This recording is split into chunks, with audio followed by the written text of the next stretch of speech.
Madras high court के justice G.R.. Swaminathan ने आध्यात्मिक गुरुओं को भगवान का रूप न मानने वालों को रास्कल बताया है। तमिलनाडु में एक आध्यात्मिक संगठन के कार्यक्रम में उन्होंने कहा कि those who do not believe in the concept of spiritual gurus as a part of god are rascals, fools and barbarians. मतलब जो लोग आध्यात्मिक गुरुओं को भगवान का रूप नहीं मानते वे नीच, मूर्ख और बर्बर हैं। हालांकि रास्कल शब्द के और भी कई अर्थ होते हैं, जैसे दुष्ट, पापी, धूर्त आदि इत्यादि। उन्होंने कहा कि तमिलनाडु में कुछ लोग खुद को तर्कवादी कहते हैं, वे हमें रास्कल, मूर्ख और बर्बर कहते हैं क्योंकि हम गुरु को भगवान का रूप मानते हैं। मैं कहता हूं कि जो ऐसा कहते हैं वही रास्कल, मूर्ख और बर्बर हैं।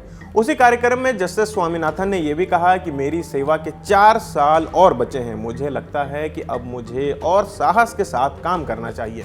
उन्होंने आगे कहा कि हाल ही में उनकी तेनकासी के पास एक योगी से बात हुई थी। उस बातचीत में आभा यानी कि आध्यात्मिक ऊर्जा पर चर्चा हुई।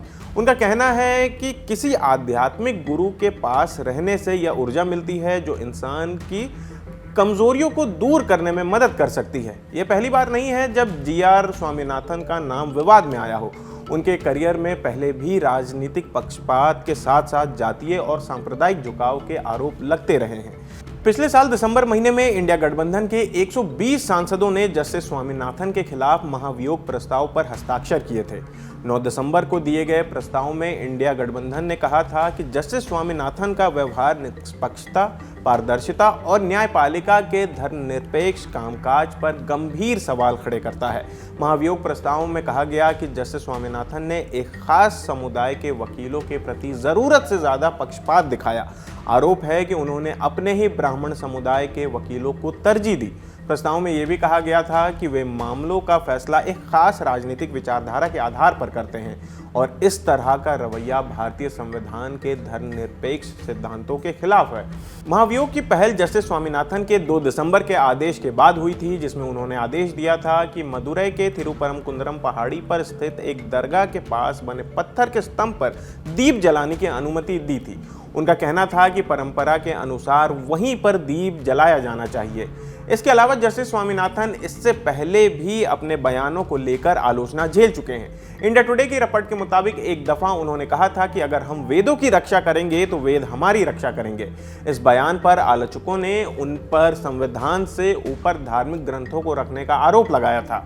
एक अन्य मौके पर उन्होंने कहा था कि उनकी न्यायिक सेवा के बचे हुए सालों को सनातन धर्म मार्गदर्शन देगा। उन्होंने एक बार भारतीय संविधान को कॉपी किया हुआ दस्तावेज बताया था और साथ ही कहा था कि ये काफी हद तक गवर्नमेंट ऑफ इंडिया एक्ट से लिया गया है।